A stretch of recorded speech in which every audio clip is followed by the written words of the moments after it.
பூச்சியியல்ல Thomas சேவுடைய மிக முக்கியமான பணிகள் என்னென்னன்றதையும், இவர் எதனால அமெரிக்க விளக்க பூச்சியியலின் தந்தைன்னு அறியப்படுறாருன்றதையும் பார்க்கலாம். தாமஸ் சே அமெரிக்காவை சேர்ந்த ஒரு பூச்சியியல் நிபுணர். இவர் 1787 ஜூன் 27 அன்னைக்கு யுனைடெட் ஸ்டேட்ஸோடைய பென்சில்வேனியாவில் இருக்கிற பிலடெல்ஃபியாவில் பிறந்தாங்க. அப்போ இவருடைய குடும்பத்துக்கு சொந்தமாக ஒரு பண்ணை நிலமும் தோட்டமும் இருந்தது. அங்கு தான் இவர் சின்ன வயசில் அடிக்கடி நிறைய நேரத்தை செலவழித்து வந்தாங்க. அப்போ இவருடைய கிரேட் அங்கிளான வில்லியம் பார்ட்ராம் அமெரிக்காவை சேர்ந்த ஒரு தலைசிறந்த இயற்கையாளராக இருந்தாங்க. அவர் அந்த காலத்தில் நிறைய தாவரங்கள், விலங்குகள், பூச்சிகள் எல்லாம் வச்சு ஆய்வு செஞ்சு வந்தாங்க. இது எல்லாத்தையுமே பார்த்து வளர்ற தாமஸே அவங்களுடைய தோட்டத்தில் இருக்கக்கூடிய வண்ணத்து பூச்சிகளையும் வண்டுகளையும் சேகரிச்சுட்டு போய் அவருடைய கிரேட் அங்கிள்கிட்ட கொடுத்தாங்க. அதுக்கப்புறம் இவருடைய கிரேட் அங்கிளான வில்லியம் பார்ட்ராம் தாமஸேவை ஊக்கப்படுத்தவும் செஞ்சாங்க. இதனாலேயே தாமஸேக்கு சிறு வயதிலிருந்தே பூச்சிகள் பற்றி தெரிஞ்சுக்கிறதுல ஆர்வம் ஏற்பட ஆரம்பிச்சிருந்தது. இதே சமயம் இன்னொரு பக்கம் தாமஸே அபாத்தகிரி, அதாவது மருந்தாளர் ஆகிறதுக்கு உண்டான பயிற்சிகளையும் பெற்றாங்க. அதை தொடர்ந்து அந்த பயிற்சிகள் எல்லாம் முடிச்சதுக்கு அப்புறமா தாமஸே முழுமையாக பூச்சிகளை பற்றி ஆய்வு செய்ய தொடங்கியிருந்தாங்க. இந்த நிலையில தான் 1812ஆம் ஆண்டு பிலடெல்ஃபியாவில் academy of natural sciences of Philadelphia அப்படின்னு சொல்லி ஒரு ரிசர்ச் இன்ஸ்டிடியூஷன் அண்டு மியூசியம் ஆனது நிறுவப்பட்டது. அது நிறுவப்படுறதுக்கு மிக முக்கிய காரணமாக தாமஸேவும் இருந்தாங்க. அதுக்கப்புறமா உடனடியாக அதே 1812ஆம் ஆண்டு அந்த academy of natural sciences of பிலடெல்ஃபியாவுடைய ஒரு லைப்ரேரியனாக இவர் நியமிக்கப்பட்டாங்க. அந்த academy of natural sciences of Philadelphia தான் இன்றைய காலகட்டத்தில் academy of natural sciences of Drexel University அப்படின்னு அழைக்கப்படுது. ஸோ அங்கே இவர் ஒரு லைப்ரேரியனாக பணியாற்ற தொடங்கியிருந்தாங்க. இதே காலத்தில் தாமஸேக்கு ஒரு பெரிய எண்ணம் இருந்தது. இந்த நார்த் அமெரிக்கா, அதாவது வட அமெரிக்காவில் இருக்கக்கூடிய பல்வேறு வகையான பூச்சி இனங்களை பற்றி ஆய்வு செஞ்சு அந்த பூச்சி இனங்களை விளக்கி அதை படமிட்டு காமிக்கணும் அப்படின்னு விருப்பப்பட்டாங்க. அதற்குண்டான அந்த ஒரு முயற்சிகளில் தாமஸே இந்த ஒரு காலகட்டத்தில் ஈடுபட தொடங்கியிருந்தாங்க. இந்த நிலையில தான் 1816 இந்த காலகட்டத்தில் இவர் முக்கியமான சில நபர்களை சந்திச்சாங்க. ஒருத்தர் டிசன் ராம்சே பியல் அப்படின்னு சொல்லி இவர் ஒரு சயின்டிஃபிக் ஆர்டிஸ்ட். இவரை போலவே சார்ல்ஸ் அலெக்சாண்டர் லெசுவர் அப்படின்னு சொல்லி இன்னொரு சயின்டிஃபிக் ஆர்டிஸ்ட்டை அவர் பார்த்தாங்க. அதே 1816ஆம் ஆண்டு அந்த சார்ல்ஸ் அலெக்சாண்டர் லெசுவர் பிரான்ஸை சேர்ந்த ஒரு இயற்கையாளராகவும் இருந்தாங்க. ஸோ இவங்க ரெண்டு பேருக்கும் வரையக்கூடிய திறமை இருந்தது. ஸோ அதை தாமஸே புரிஞ்சுக்கிட்டாங்க. இதுக்கப்புறமா இவர் காணக்கூடிய புதிய வகையான பூச்சி இனங்கள் அதை விளக்கி அவர் அதை புத்தகமாக எழுதும்போது இவங்க தான் அதுக்கு படம் வரையணும் அப்படின்னு தாமஸே முடிவு செஞ்சிடறாங்க. அதுக்கப்புறம் 1817 இந்த காலகட்டத்தில் அமெரிக்கன் பிலசாபிக்கல் சொசைட்டியில் இவர் தேர்ந்தெடுக்கப்பட்டு அதனுடைய ஒரு கியூரேட்டராகவும் பணியாற்ற தொடங்கியிருந்தாங்க. மேலும் அந்த பிலடெல்ஃபியாவில் இருக்கக்கூடிய யூனிவர்சிட்டி ஆஃப் பென்சில்வேனியா அங்கே இவர் ஒரு ப்ரொஃபஸர் ஆஃப் நேச்சுரல் ஹிஸ்ட்ரியாகவும், அதாவது இயற்கை வரலாற்று பேராசிரியராகவும் பணியாற்றி வந்தாங்க. இந்த நேச்சுரல் ஹிஸ்ட்ரி அப்படின்னா அந்த காலத்தை பொறுத்த வரைக்கும் தாவரங்கள், விலங்குகள், பூச்சிகள், பறவைகள் இது பற்றிலாம் படிக்கக்கூடிய அறிவியலின் கிளை தான் நேச்சுரல் ஹிஸ்ட்ரி அப்படின்றது. ஸோ அந்த நேச்சுரல் ஹிஸ்ட்ரி சப்ஜெக்டை நடத்தக்கூடிய ஒரு ப்ரொஃபஸராக யூனிவர்சிட்டி ஆஃப் பென்சில்வேனியாவில் தாமஸே நியமிக்கப்பட்டிருந்தாங்க. அதுக்கப்புறம் தான் தாமஸே ஒரு சயின்டிஃபிக் எக்ஸ்பெடிஷன், ஒரு பயணம் போனாங்க. அந்த பயணத்திற்காக 1818 இந்த காலகட்டத்தில் இவர் தயாரானாங்க. குறிப்பாக அந்த academy of natural sciences of Philadelphia அதனுடைய அப்போதைய பிரசிடெண்டாக இருந்த வில்லியம் மெக்லர் அவர் அந்த பயணத்தில் இருந்தாங்க. அந்த William Maclure father of American geology அப்படின்னு அழைக்கப்படுவாங்க, அமெரிக்க புவியியலின் தந்தை அப்படின்னு. ஸோ அவர் இருந்தாங்க. அதே மாதிரி இன்னும் சில நபர்கள், குறிப்பாக கேஹார்ட் ரோஸ் மாதிரியான நிறைய விஞ்ஞானிகள், அவங்களும் புவியியலாளர் தான் அவரும். ஸோ அந்த மாதிரி நிறைய பேர் இருந்தாங்க. ஸோ அந்த பயணத்தில் தான் இவரும் தாமஸேவும் இருந்தாங்க. ஸோ 1818 அந்த பயணம் போனாங்க. குறிப்பாக யுனைடெட் ஸ்டேட்ஸில் இருக்கிற ஃப்ளோரிடாவுக்கு இவங்க ஃபஸ்ட்டு பயணம் பண்ணாங்க. இந்த ஃப்ளோரிடாவானது அந்த காலகட்டத்தில் ஸ்பானிஷோடைய கண்ட்ரோலில் இருந்தது. அதுக்கப்புறமா அதே யுனைடெட் ஸ்டேட்ஸில் இருக்கிற ஜார்ஜியாவுடைய கடற்கரையினுடைய அந்த கடல் தீவுகள் அங்கெல்லாம் இவங்க அந்த பயணமாக போனாங்க. ஸோ அப்படி போகும்போது அந்த பகுதிகள்ல இவர் காணக்கூடிய பூச்சிகள் எல்லாத்தையுமே வந்து சேகரிச்சு, அந்த பூச்சிகளினுடைய நடத்தைகளை இவர் வந்து பார்த்தாங்க. அதுக்கப்புறமா அந்த பூச்சிகள் வந்து எப்படி உணவு உட்கொள்ளுது? அதனுடைய உணவு என்ன? சின்ன சின்ன இலைகள வந்து சாப்பிடுதா? அல்லது அத விட சின்னதா இருக்கக்கூடிய வேறு சில சின்ன பூச்சிகள வேட்டையாடி சாப்பிடுதா? அதே மாதிரி அதனுடைய வாழ்விடம் எப்படி இருக்கு? அது எப்படி இனப்பெருக்கம் பண்ணுது? அப்படின்னு முழுமையா புதிய வகையான பூச்சிகள பார்த்து அவைகள பத்தி தாமஸே வந்து எழுதி வந்தாங்க. மேலும் அதுக்கு படம் வரையணும் அப்படின்றதுக்காக அந்த பூச்சிகள இவர் வந்து ஸ்பெசிமெண்டாவும் மாத்தினாங்க. அதாவது மாதிரிகளாவும் மாத்தினாங்க. மாதிரிகள் அப்படின்னா பூச்சிகள அப்படியே வச்சிருந்தா அது தப்பிச்சு போயிரும். மேலும் அத வந்து பாதுகாத்து வைக்க முடியாது. அது சில நாட்கள்ல இறந்தும் போயிரும். அதனால வேணும்னே அந்த பூச்சிகள எந்த டேமேஜும் பண்ணாம கொன்னுடுவாங்க. உதாரணமா ஒரு பெட்டிக்குள்ள சயனைட் மாதிரியான விஷத்த வச்சு அந்த பெட்டிக்குள்ள பூச்சிய போட்டா, அந்த பூச்சி வந்து சேதமடையாம இறந்து போயிரும். ஸோ அதுக்கப்புறம் அத வந்து சில கெமிக்கல்ஸ பயன்படுத்தி உலர்த்தி, அத வந்து ஸ்பெசிமெண்டா மாதிரியா மாத்தி, அத ஆய்வுகளுக்கு பயன்படுத்துவாங்க. ஸோ அந்த மாரி தாமஸே வந்து அங்க போய் நெறைய பூச்சிகள வேட்டையாடி சேகரிச்சும் வந்தாங்க. அதுக்கப்புறமா இந்த மாரி இவர் வந்து தொடர்ந்து அங்க பயணம் பண்ண பிறகு 1819 இந்த காலகட்டத்துல இன்னொரு பெரிய ஒரு சயின்டிஃபிக் எக்ஸ்பெடிஷன் வந்து நடந்தது. அத வந்து ஸ்டீஃபன் ஹாரிமன் லாங் அப்படின்னு சொல்லி ஒரு ஆர்மி சிவில் இன்ஜினியர். அவர் வந்து அமெரிக்காவை சேர்ந்தவர் தான். அவர் ஒரு எக்ஸ்ப்ளோரரும் கூட.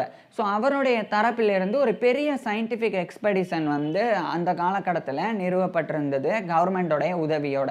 அந்த ஒரு அறிவியல் பயணம் 1819 காலகட்டத்தில் கிளம்பியது. குறிப்பாக அது வந்து அமெரிக்காவினுடைய மேற்கு பக்கம் வந்து போனது. அதுலேயும் குறிப்பாக வந்து ராக்கி மவுண்டன்ஸ் அப்படின்ற மிகப்பெரிய மேஜரான மவுண்டன் ரேஞ்ச், அது வந்து மவுண்டன் ரேஞ்சுக்கு வந்து அந்த பயணம் கிளம்பினது. அது வந்து ரொம்ப பெரிய மலைத்தொடர். எந்த அளவுக்கு அப்படின்னா கிட்டத்தட்ட 4800 கிலோமீட்டர் வந்து நீளமாக இருக்கும். அப்போ எவ்வளோ பெரிய மலைத்தொடர் அப்படின்னு பார்த்துக்கோங்க. அது கனடாவில் ஆரம்பித்து யுனைடெட் ஸ்டேட்ஸ் வரைக்கும், அதே மாதிரி நியூ மெக்சிகோ அந்த பகுதியெல்லாம் உள்ளடக்கி இருக்கு. ஸோ அந்த பகுதிக்கு தான் இவங்க வந்து பயணம் பண்ணாங்க. அந்த பயணத்தில் ஒரு ஜுவாலஜிஸ்ட், விலங்கியல் நிபுணராக அந்த 1819ஆம் ஆண்டு தாமஸேவும் வந்திருந்தாங்க. இவர் தான் வந்து அமெரிக்காவினுடைய வெஸ்ட் சைடுக்கு சயின்டிஃபிக் எக்ஸ்பெடிஷன் போகிறதுக்காக நியமிக்கப்பட்ட முதல் விஞ்ஞானி. ஏன்னா இதனால் வரைக்கும் கவர்மெண்ட் தரப்பிலிருந்து அறிவியல் பயணம் வந்து அமெரிக்காவினுடைய மேற்கு பகுதிக்கு போனதே கிடையாது. 1819 தான் அந்த நிதி உதவியோட முதல் அறிவியல் பயணம் வந்து தொடங்கியது. அந்த முதல் அறிவியல் பயணத்தில் ஒரு ஜுவாலஜிஸ்டாக, குறிப்பாக ஒரு விலங்கியல் நிபுணராக இவர் தான் இருந்தாங்க. ஸோ இதனால் தாமஸே தான் ஃபஸ்ட்டு சயின்டிஸ்ட் அமெரிக்காவினுடைய வெஸ்ட் சைடுக்கு ஆராய்ச்சிக்காக பயணம் பண்ணது, குறிப்பாக கவர்மெண்டோடைய உதவியோட. அதுக்கப்புறம் 1820 வரைக்கும் இவர் வந்து அங்கே தான் இருந்தாங்க, ராக்கி மவுண்டன்ஸில். அங்கே இவர் வந்து நிறைய புதிய வகையான வண்டு இனங்கள், குறிப்பாக 1000க்கும் மேற்பட்ட வண்டு இனங்களை இவர் வந்து சேகரித்து அவைகள் பற்றியெல்லாம் ஆய்வு செஞ்சு அந்த ஆய்வுகளை குறிப்பாக எழுதியும் வச்சுக்கிட்டாங்க.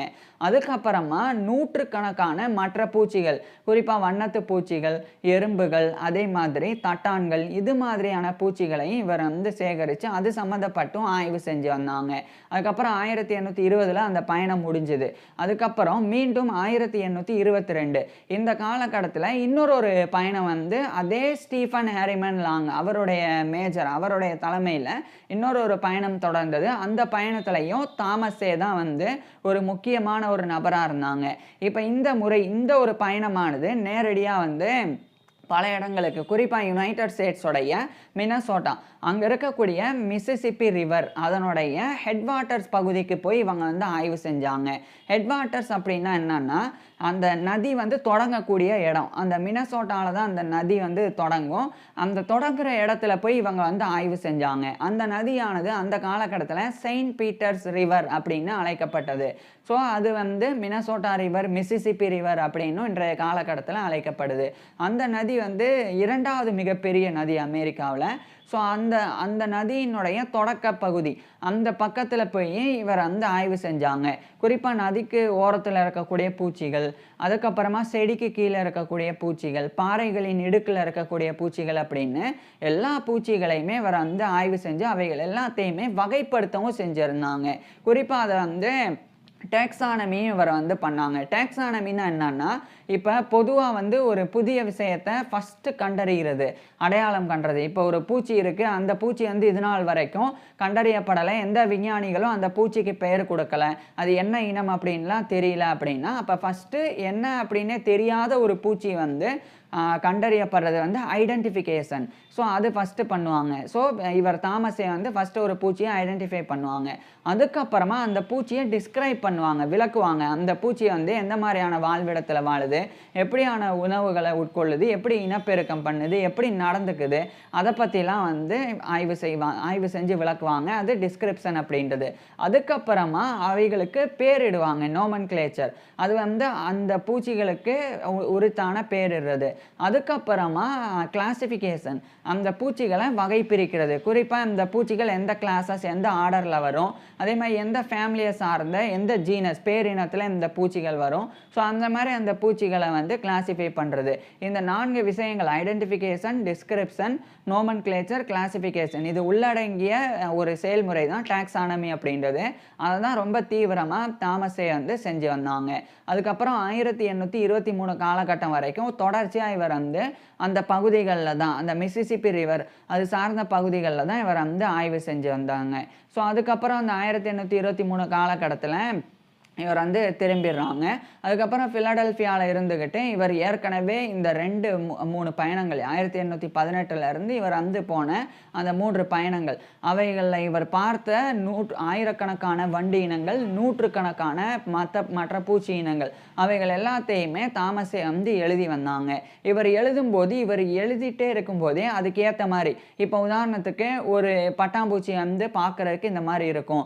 அது வந்து கருப்பு நிறத்திலயும், அதனுடைய இறக்கைகள் வந்து மஞ்சள் நிறத்திலயும் இருக்கும் அப்படின்னு இவர் எழுதுறார் அப்படின்னா, இவர் அந்த பூச்சிய சேகரிச்சும் வந்திருப்பாங்க. ஸோ அந்த பூச்சிய பார்த்து அப்படியே அத வரையவும் செய்வாங்க. இவர் ஏற்கனவே கண்ட அந்த டீசன் ராம்சி பியல், அதே மாரி சார்ல்ஸ் அலெக்சாண்டர் லெசுவர், இந்த 2 ஆர்டிஸ்டும் தான் இவருடைய புத்தகத்துக்கு படம் வரைஞ்சாங்க. அந்த காலத்துலலாம் இன்றைய காலத்துல இருக்கிற மாரி தொழில்நுட்ப வசதிலாம் கிடையாது, புகைப்படம் எடுக்கிறதுக்கெல்லாம். அதனால அந்த காலத்துலலாம் கையால தான் ஓவியம் வரைவாங்க. ஆனா ஒரு புக்ல வரைகிறதுனா ஓகே. அதே புக்கையே வந்து நெறைய புத்தகமா வந்து பப்ளிஷ் பண்ணணும்.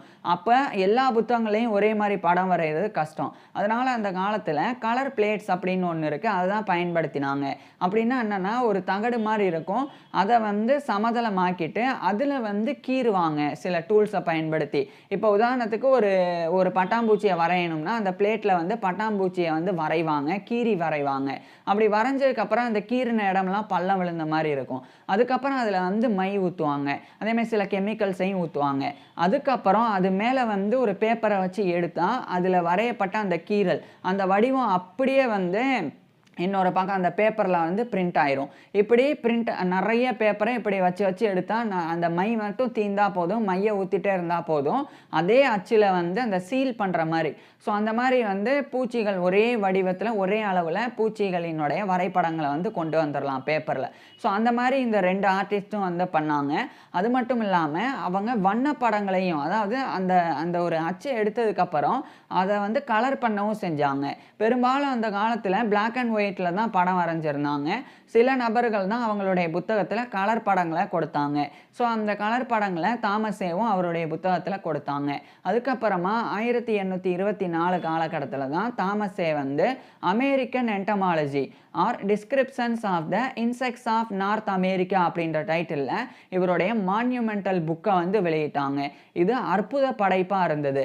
ஏன்னா அதுநாள் வரைக்கும் இந்த அளவுக்கு இந்த ஒரு பெரிய புத்தகம் அமெரிக்கால இருக்கக்கூடிய, குறிப்பா வட அமெரிக்கால இருக்கக்கூடிய புதிய வகையான பூச்சிகள் பற்றி இவ்வளோ நுணுக்கமா ஆய்வு செஞ்சு எந்த புத்தகமும் வெளிவரல.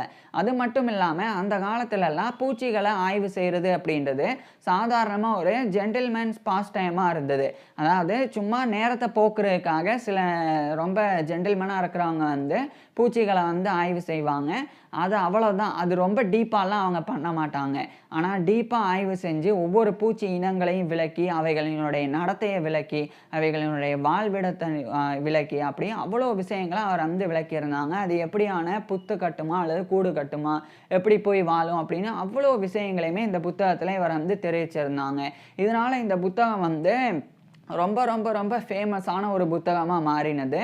ஸோ, அதுக்கப்புறம் தான் தாமஸே வந்து அமெரிக்கன் டிஸ்கிரிப்டிவ் என்டமாலஜி அதனுடைய father of American descriptive entomology அதாவது அமெரிக்க விலக்க பூச்சியியலின் தந்தை அப்படின்னு போற்றப்பட ஆரம்பிச்சிருந்தாங்க. இவர் இது மட்டும் பண்ணல, இன்னும் கூடுதலா பூச்சிகள தாண்டி நெறைய வெவ்வேறு இனங்களையும் இவர் வந்து ஆய்வு செஞ்சாங்க.